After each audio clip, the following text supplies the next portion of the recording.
Listening Library presents Solo Stan by Talia Tucker. Read for you by Christopher Hampton and Joshua Quinn. To me, for always being that bit, well, you know. Chapter 1. Kai. Dakarai had always been curious about what it would be like to date himself, and why no one else ever seemed to want to. As he stood outside a bright yellow retro theater, flowerless, slightly hungry, and having opened all his own doors that evening, he couldn't say he recommended it. Dakarai, or Kai as he preferred, bit the inside of his lip, and his throat felt dry as he looked up at the marquee. The Heritage Playhouse presents CYPHR. Sold out. Excited concert-goers filed in below, illuminated by the glittering Hollywood bulbs of the theater's entrance, all dressed well enough to take the stage themselves. As Kai joined them, he suddenly had the air knocked from his lungs by someone going against the current. "You need tickets?" the someone asked in lieu of an apology. Kai raised an eyebrow at the scalper. Tickets weren't his problem. He'd started with 4. For him, his best friend Bobby, Bobby's girlfriend Winter, and Winter's best friend Emmy. He'd purchased them online, and not from a guy in a trench coat, like Kai's father said he used to do in the good old days. But now, Kai only needed 1 after his friends had informed him that they would no longer be in town for the concert, or, in fact, the entire summer. "You selling better friends?" Kai muttered to the scalper, brushing himself off, though it was unlikely that replacements for the 3 traitors could fit up the grifter's sleeve. Bypassing the line into the theater, the tech-averse Kai flashed his paper ticket, the only one in a sea of scannable digital tickets. The red-carpeted stairs led him to a cozy, dimly lit area. He found a seat, number 12 in the front row, and settled in. Seat 11, next to him, remained empty.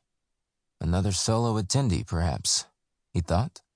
As the rest of the theater lights flickered, signaling that the concert was about to start, the openers, 2 female rappers who had recently gone viral on TikTok, charged from backstage and launched into their performance without introduction. The audience swelled as the crowd rose to their feet and screamed their throats raw. Kai rose as well, unconcerned that his 6'5" frame would ruin the experience of those behind him. He had, after all, paid just like anyone else. And it seemed that his friends, his new coworker at the bookstore, and perhaps the entire universe were all trying to ruin his last summer before college. He was determined to have fun, even if it was purely out of spite. In fact, he wished there was a spotlight on him right then, so everyone could see just how happy he was to be alone at the show. This was a new season of Kai, a reboot. It was solo summer, selfish summer, the summer of Dakarai. Any inhibitions he had left were gone when CYPHR walked out onto the stage, leather pants clinging to his slender frame, a white tank top stretched out around his neck, exposing several tattoos scattered across his chest and down both arms. He had well-defined features and expressive large brown eyes that were hooded by a heavy brow line. When CYPHR looked up, Kai could finally see his face clearly on the screen that backlit his form. "Who in here knows a little band called Easy F? If you're a dropout, make some noise!" CYPHR yelled into the mic. The crowd roared. Then, CYPHR put his fingers to his lips, and everyone instantly hushed. Teachers wished they could have this power. CYPHR continued in a softer tone. "Now, who in here has no idea what I'm talking about and came here just for me?" The small venue became one loud scream. CYPHR made a winding gesture in the air, a signal to his band. When Kai's favorite song started, his indignant determination to have fun gave way to genuine enjoyment. Making use of the empty space next to him, he danced and sang out of tune with everyone else. "If we kiss once, we can't take it back. But if we kiss this once, I can kiss you again. Let's make another mistake. The first mistake is already made. Preoccupied, Kai didn't notice that someone had come down his row until they were almost in front of him. Their face was hidden beneath a black bucket cap, and the stage backlit them in a way that darkened their features. This was the person who had bought seat 11 from him only hours ago. Kai was intrigued, yet slightly disappointed as he anticipated having to shrink his range of motion, and therefore the sincere pleasure he had finally found being alone.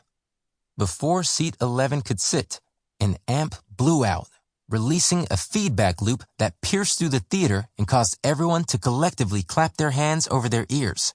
Startled, seat 11 stumbled on a purse on the ground, and Kai instinctively reached out, catching them by the arm before they fell over the loge-level balcony. The screech ceased as quickly as it had punctuated the air, and Kai's focus shifted entirely to the stranger's chipped black nails digging into his skin, the electricity of the moment passing back and forth between them within the conduit of their touch. As though irritated that they had just been saved from having accidental floor seats, the stranger brusquely pushed Kai away, waking him up to the commotion surrounding them. Kai was unaware of what his body was doing. He wasn't even sure if he was breathing, but if he'd been smiling, it dropped right off his face the moment seat 11 finally looked up so Kai could see who was under the bucket cap. The person he saw was striking, sharp and pristine, as if cut into existence with a blade. They turned their head to the side, clearly embarrassed, revealing an angular jaw that seemed unaccustomed to smiling. Kai's mind went blank as the ringing persisted in his ears. All he could manage to say was, "What the fuck?" Chapter 2. Elias. 1 week ago. Elias was laying on his bed, flat on his face, wondering if staying there any longer would cause him to dematerialize and fall through the mattress. It was a hot, humid day in New York City, and there was no part of his body that wanted to move even a millimeter. The open windows teased him. The air outside was just as hot, like a warm breath from the underbelly of the city. Elias cast his gaze to the other side of the room, at a neatly made bed. It had been unslept in for the past few weeks. This was the extent of his post-high school plan. He thought that maybe he and his twin brother would try to start a business together, or perhaps move somewhere with turquoise beaches and fewer people. The two of them had been in New York all their lives, and had always talked about seeing more of the world. William decided to see the world without him, by way of the U.S. Navy. They'd written to each other as often as they could, but the letters abruptly stopped one day. The last one read, "Hey, Eli. Hope you're good. Miss you. But I gotta say, your last letter stung.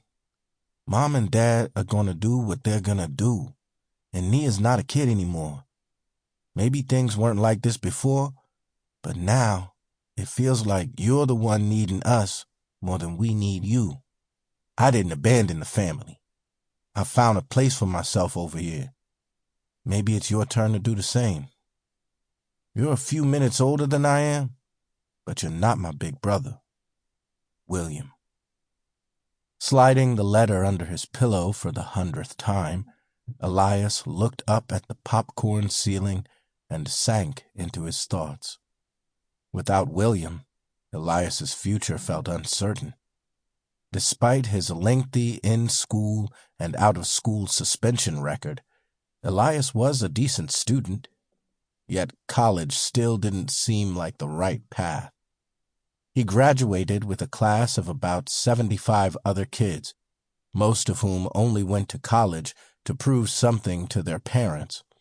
Others joined the military, some got jobs at supermarkets or delivering food, and some did nothing at all.